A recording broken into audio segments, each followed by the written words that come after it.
Սպերջենի աստվածաշնչյան ընթերցանություն ամեն երեկո, ապրիլի 7 Փրկիր ինձ արյունահեղությունից, ով Աստված, իմ փրկության Աստվածը, և իմ լեզուն կփառաբանի քո արդարությունը։ Սաղմոս 51:14 խոսք։ Նկատեք, որ այս հանդիսավոր խոստովանության մեջ Դավիթը իր մեղքը պարզ և հստակ անունով է կոչում։ Նա այն չի անվանում չկանխատեսված սպանություն, ոչ էլ դրա մասին խոսում է որպես մի անզգույշ արարքի, որի պատճառով դժբախտություն է պատահել մի արժանավոր մարդու հետ, այլ իր ճիշտ անունն է տալիս դրան՝ արյունահեղություն։ Փաստացի, նա չէր, որ սպանել էր Բերսաբեի ամուսնուն, բայց այնուամենայնիվ Դավթի սրտում էր ծրագրվել Ուրիայի սպանության գաղափարը, այնպես որ Տիրոջ առաջ նա էր մարդասպանը։ Սովորիր անկեղծ լինել Աստծո հետ խոստովանության հարցում։ Մեղմացնող անուններ մի տուր գարշելի մեղքերին, որքան էլ փորձես,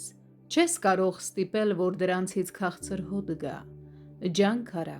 որ դրանց նկատմամբ ունենաս այն վերաբերմունքը, որ Աստված ունի, և լիովին բաց ու անկեղծ սրտով ընդունիր դրանց իրական բնույթը։ Նկատեք նաև,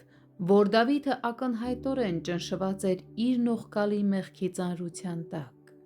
Հեշտ է պարզապես բառեր գործածելը, սակայն դժվար է զգալ դրանց իրական նշանակությունը։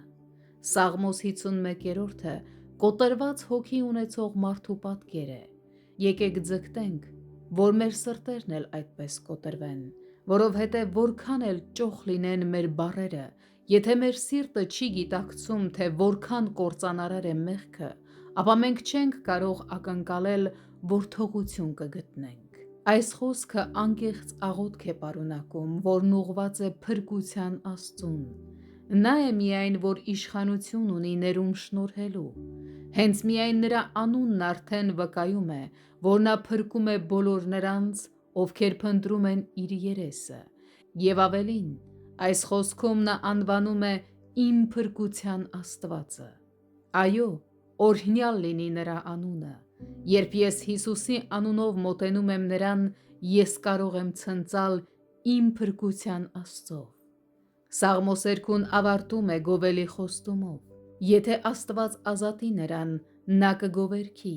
ոչ, ավելին, կփառաբանի։